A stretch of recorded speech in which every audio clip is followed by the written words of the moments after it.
Hello guys, so today I'm going to do the case, as you can tell by the title, of Amanda Todd.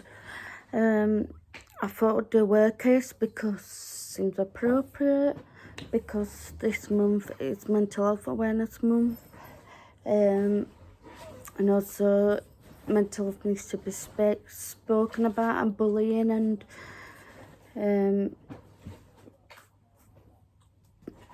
predators online and things like that. I might be looking at the screen sometimes because that's where I'm going blind and it's quite little, so I'm gonna be like, I don't know, I think you can zoom it in somehow actually, but I'm just don't know how to right now. But yeah, so we're gonna get into the video. We're not gonna have our 10-minute intro like on Madeline's case, but yeah. So Amanda Michelle Todd was born on November 27th, 1996, and she passed away on October 10th, 2012, after she committed suicide. She was a 15-year-old student living in Canada, and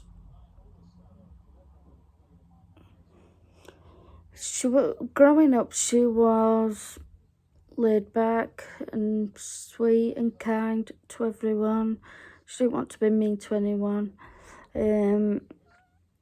And she was very beautiful, of course, on the outside and inside. She had a mum and a dad in her life, even though they'd split up. I don't know what age Amanda were when they split up, but I know they both was in her life.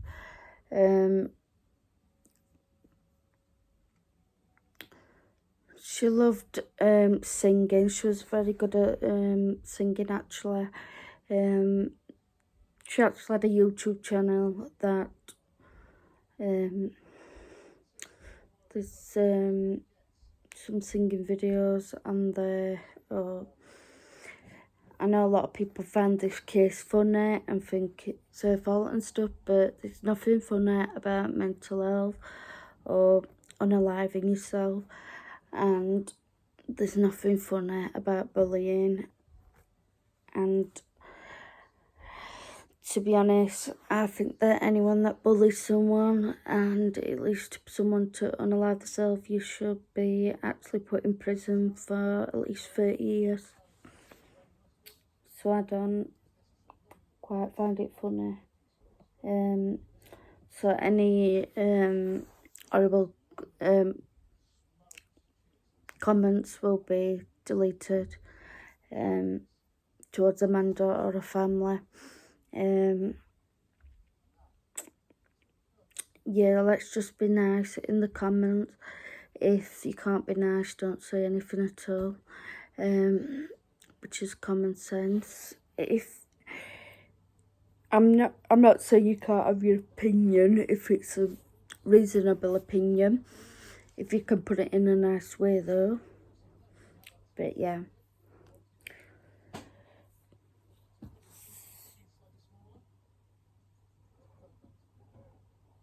So before Amanda's death, she actually told a story with some flashcards on a YouTube channel. I remember when a lot of people doing them. Actually, were really looking at some other day when they put them like cards up. If you don't know what flashcards are, basically they're just a piece of paper with writing on it. But I think it's well, she's from Canada, so it's probably a Canada as well as an American term. They call them flashcards. Sorry about that.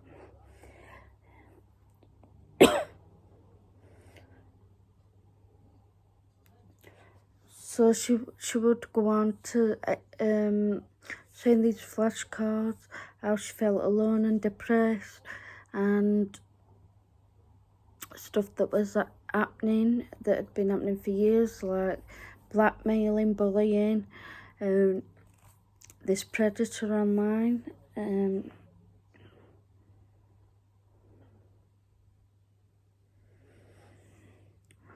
being physically assaulted as well at school.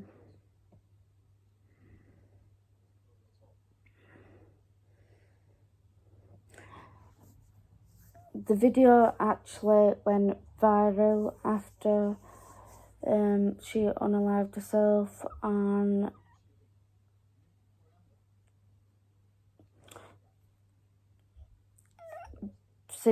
up to now, from the last day, May 2023, it's got 15 million views.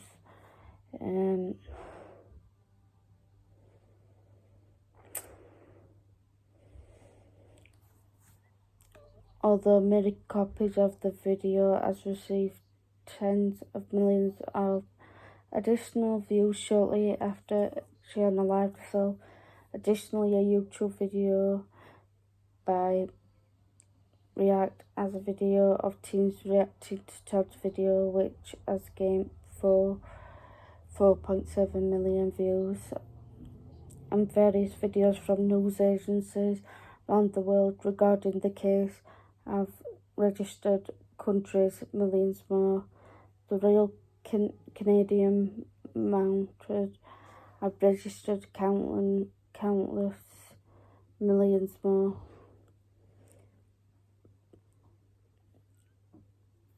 I've just read the wrong line. The Royal Canadian Mounted Police and British Columbia Coroner's Service launched investigation into the suicide.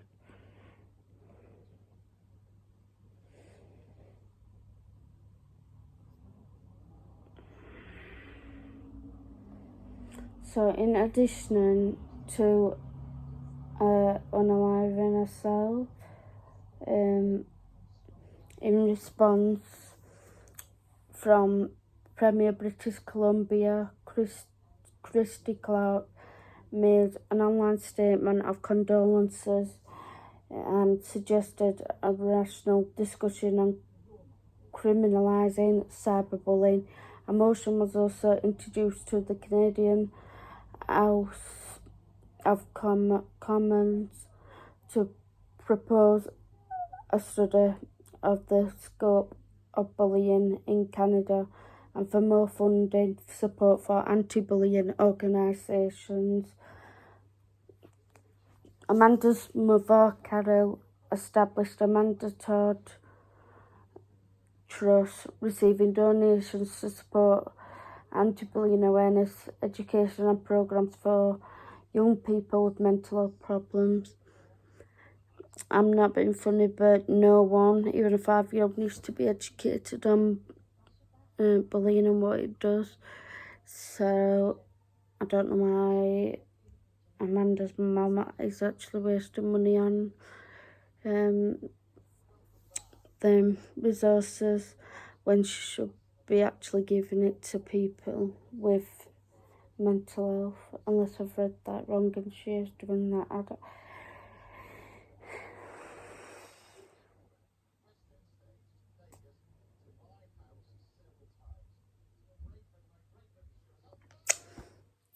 Yeah, I think.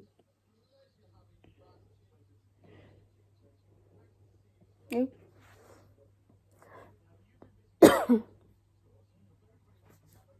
So a Dutch-Turkish man, Aidan Coban, which is the man that was found who was the predator online that started all the bullying for Amanda. He was already imprisoned for sexual blackmail in the Netherlands, was extradited to Canada to face trial on charges of harassing and sexually exploiting Amanda Todd before her suicide. On August 5th, 2022, jury found Coburn guilty on all accounts. He was sentenced to 13 years on October 14th, 2022.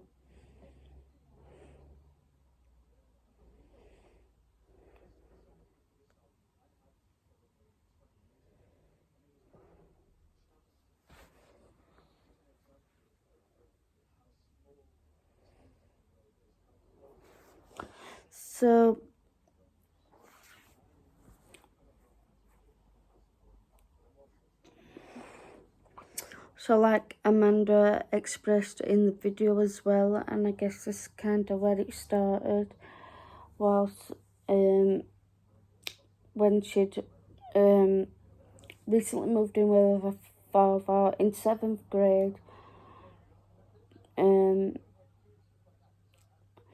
She used video chat to talk to new people and get to know people and things like that on the internet.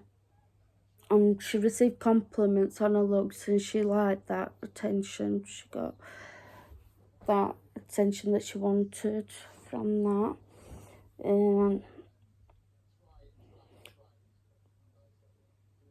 And then a stranger, which turns out to be that Adam, eventually asked her for over a year of a picture of a breast, and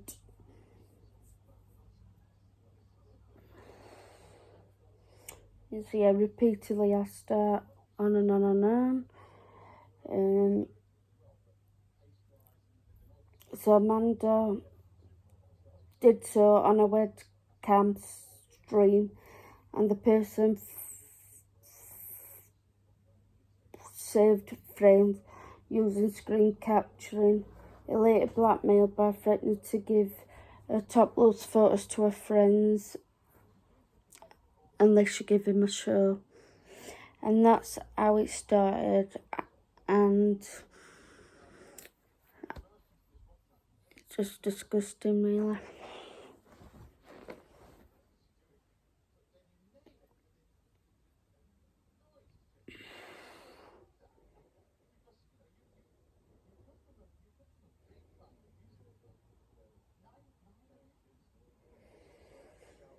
So she was also used.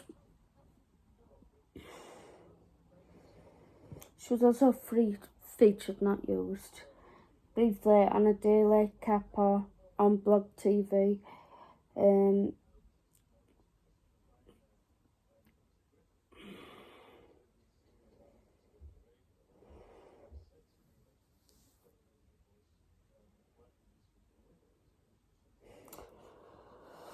Sorry guys, I can't see. A paedophile-run news show utilising animations of the characters Dora Smari from the HBO family series Crashbox that tracked children was groomed into the flashing or sex acts on camera and encouraged their continued exploitation.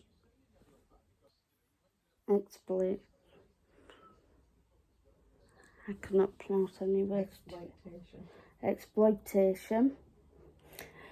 An episode on Daily Kappa a month after Todd's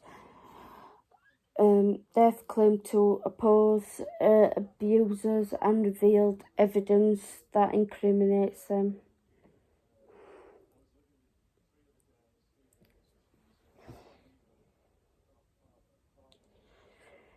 So, sometime in 2010, the police informed that the photo was circulating on the internet, which led her into a spiral of anxiety, depression, and panic disorder, which was due to being sexually exploited online and cyberbullied. A family moved to her home, where Todd said she began using alcohol and drugs. and they thought things was actually over, but then a year later a Facebook was made,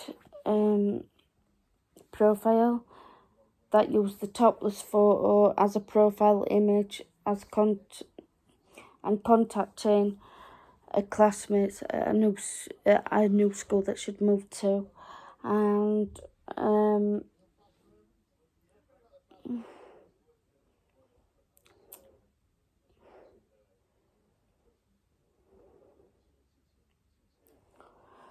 so obviously this is where the bullying started. Amanda was teased, tormented, bullied, even eventually started getting physically assaulted. She'd actually tried to unalive herself a few times before that final time as well. And she's still doing drugs and alcohol again, or she might have not even had a break actually.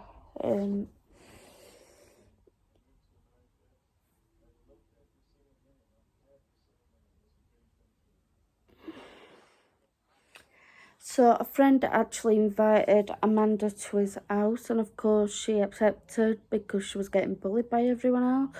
And he was saying that his girlfriend was on vacation the following week.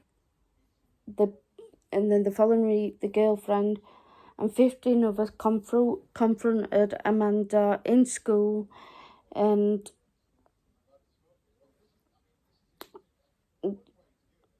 there was all shouting insults, and then she was punched in the face.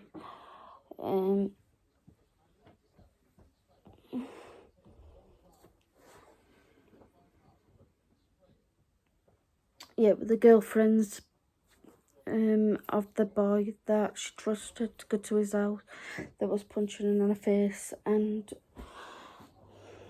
being a ringleader at that point of the bullying on that occasion.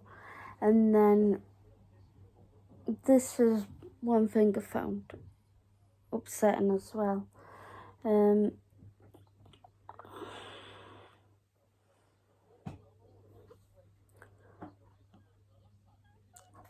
So Amanda fell to the ground in a ditch, and that's where her father actually found her, and which was after the attack, which Amanda attempted suicide by drinking bleach but survived and rushed to the hospital to have her stomach pumped.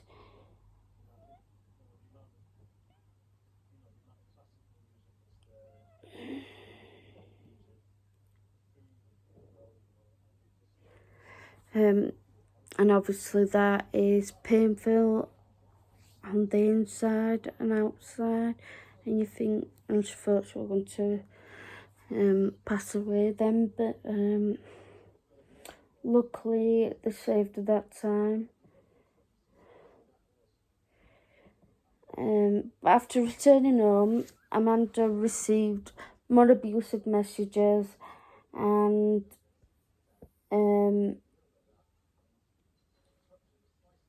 about her actual attempted suicide on Facebook.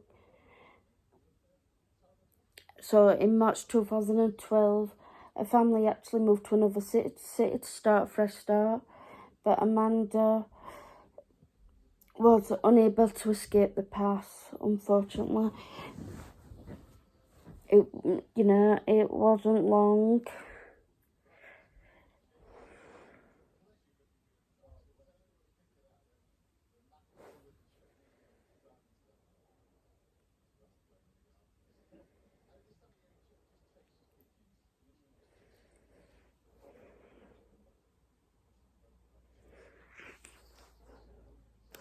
Because he made out that he was going to that school, so he made friends with classmates and things from the new school on Facebook, and he was basically determined to ruin Amanda's life.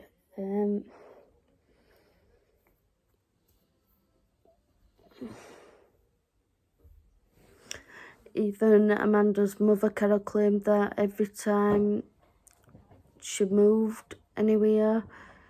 She was unable to escape it because he would make new profiles, get in touch with the new people that's around her, send the picture around to more people, and all because she wouldn't send any more pictures.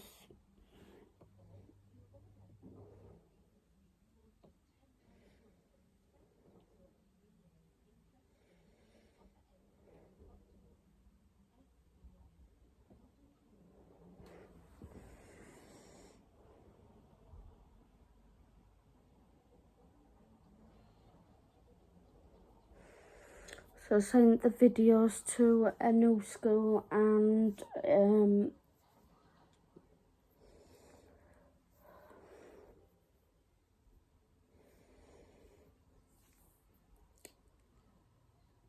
including students, teachers and parents, and 6 months later Amanda was getting worse with a mental health, self-mutilation and cutting, despite taking antidepressants and receiving counselling. She overdosed and was hospitalised for 2 days.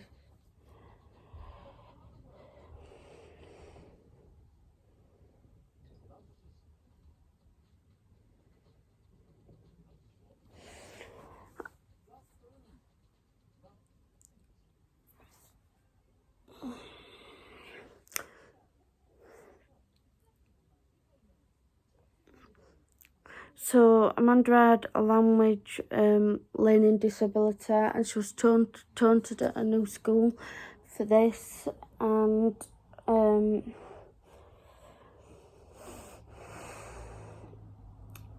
the time she spent in hospital to treat her severe depression, it didn't help anything. She got out of the hospital recently after some kids started calling her psycho and saying she'd been to the crazy hospital.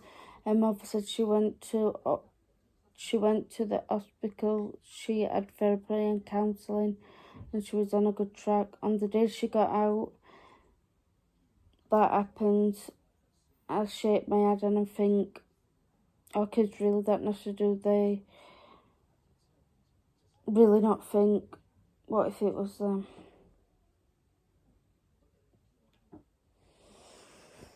Okay, so on October 10th, 2012,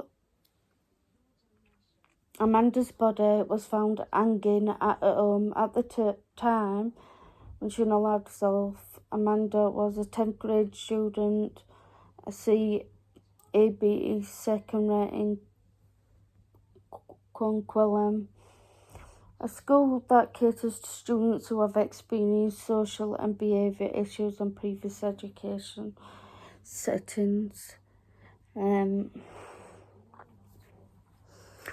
So it's literally purely disgusting. And I can't even say it on here what I'd do if it were my daughter getting bullied.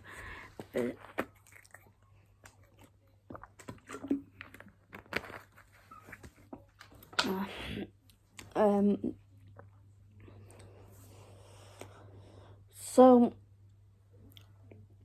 the investigation, arrest, trial and conviction, a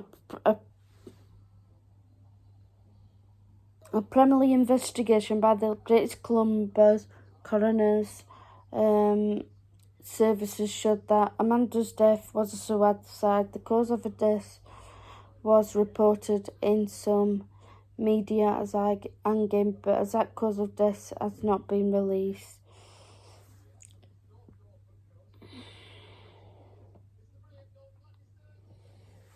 The Canadian National Cyberbullying Organisation reported having received a tip about Amanda nearly a year before her suicide.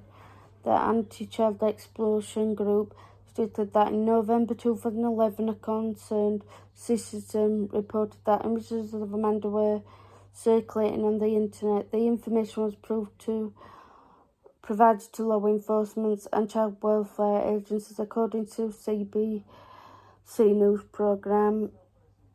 The full estate, the RCMP, were reportedly informed that Amanda was being sexually exploited by an adult male, and in response, the RCMP told the family that there was nothing that could be done about it, according to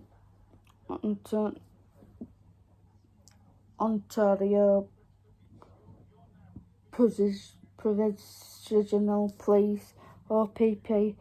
However, the crime of sextortion can be investigated quite successfully. So they messed up there, didn't they? And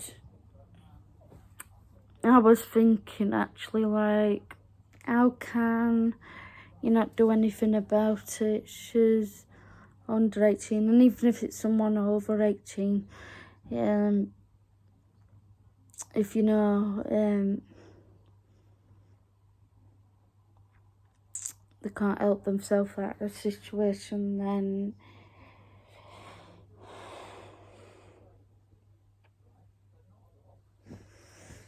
so after a investigation by Facebook security unit, a report was forwarded to the US authorities through the Child Exploitation and Online Protection Centre attached to the British National Crime Agency, and then to Dutch authorities.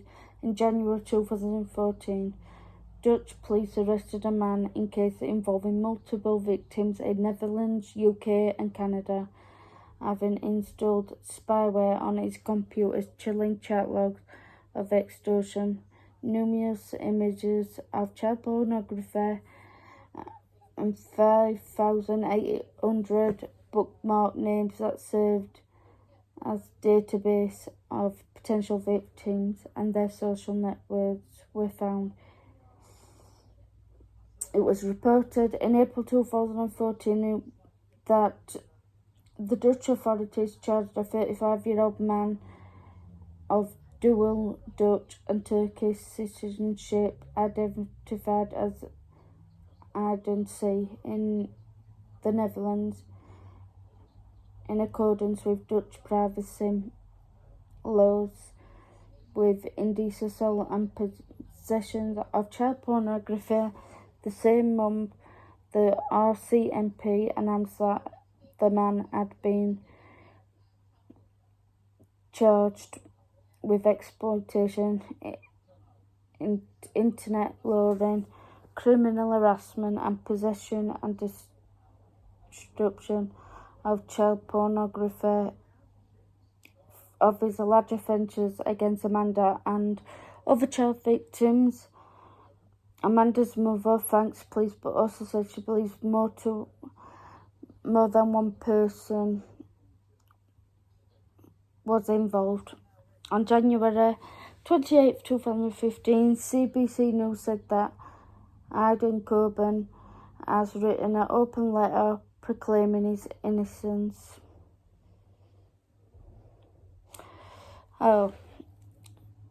In October 2015, Dutch authorities dropped some child pornography charges.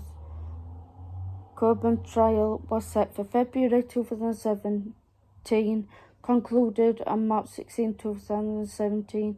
He faced 72 charges of sexual assault and extortion in the Netherlands, involving 39 alleged victims and 34 young women and 5 men in countries in various as Britain, Canada, Norway and the US, and who had been arrested for years.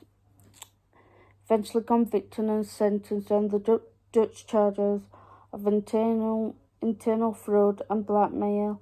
He faced 5 separate Canadian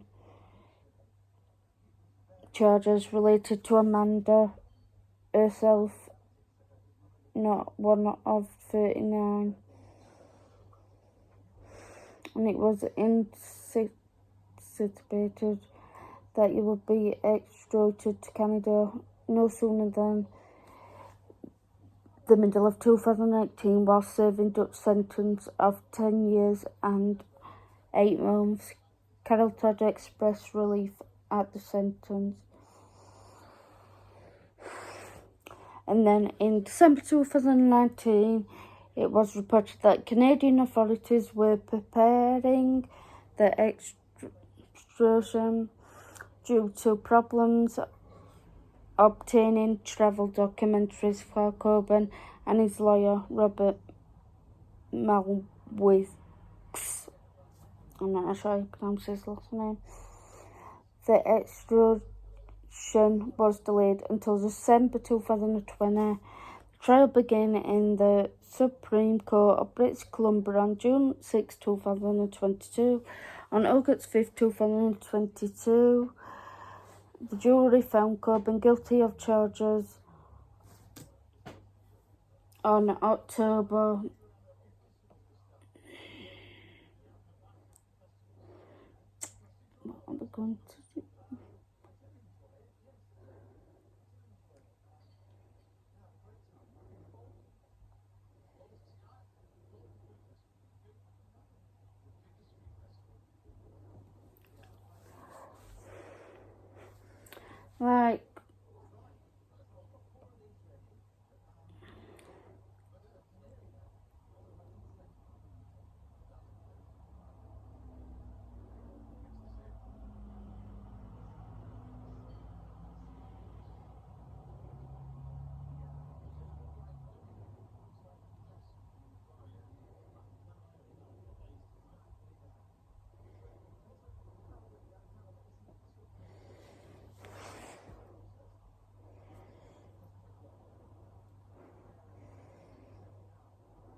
so sorry about that, it went all the way back up to the top.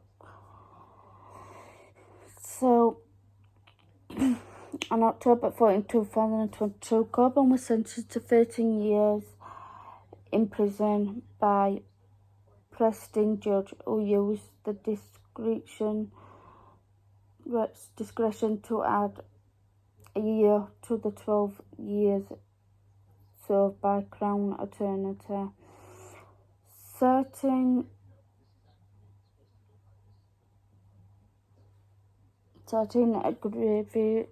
aggravating factors, including the specific of the blackmail scheme, a whispered distribution of Amanda's images, and Coben's lack of remorse. So Amanda's suicide was known worldwide. It literally was all over. It's probably been the most biggest case that's been public, actually, of someone that's committed suicide.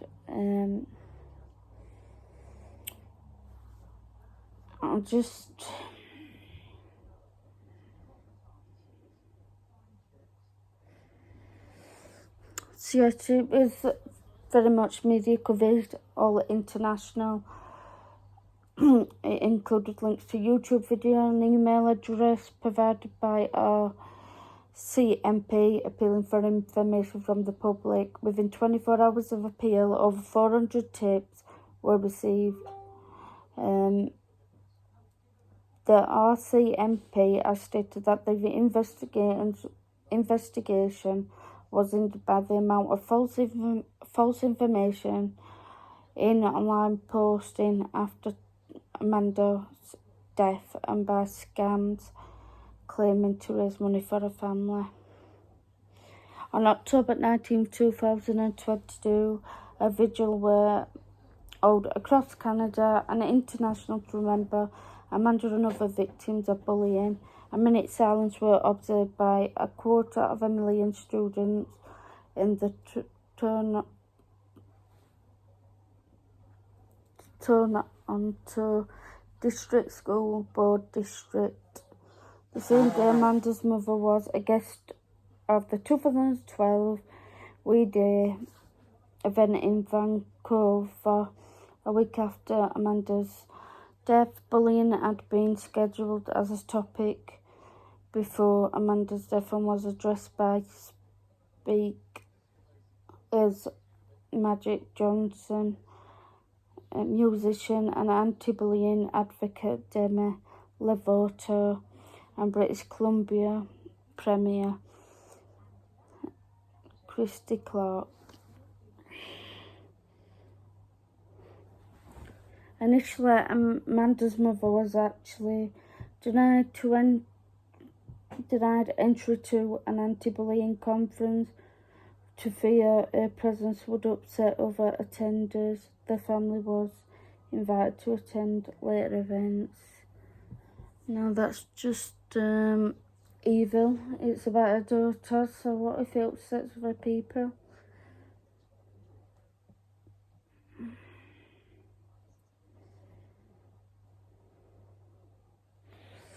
So on November 18, 2012,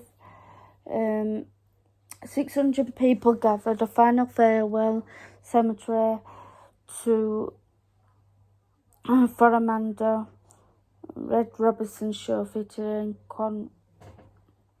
curriculum near Carol Todd told the gathering that her daughter had left behind a larger-than-life message that has sparked the world and has made it open its eyes, ears and hearts.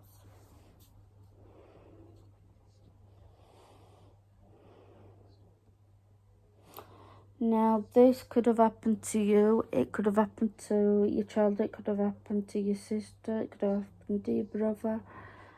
So, before you think the case is funny, maybe you should think before you talk or type or whatever. Because I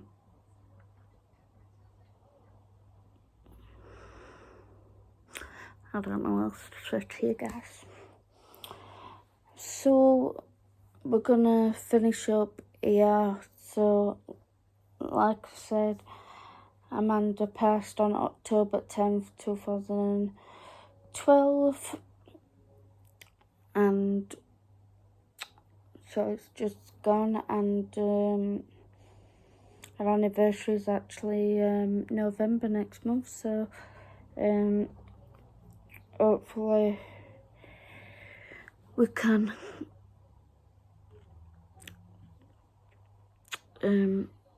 remember Amanda for her sweet spirit and her strength and kindness, and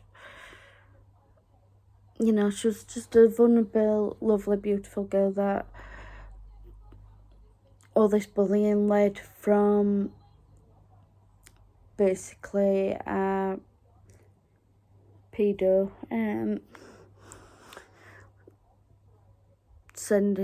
asking for them pictures and stuff, and yes, she sent it, but she was, I think when she first sent it, actually she was 12, and then she was 15, and I did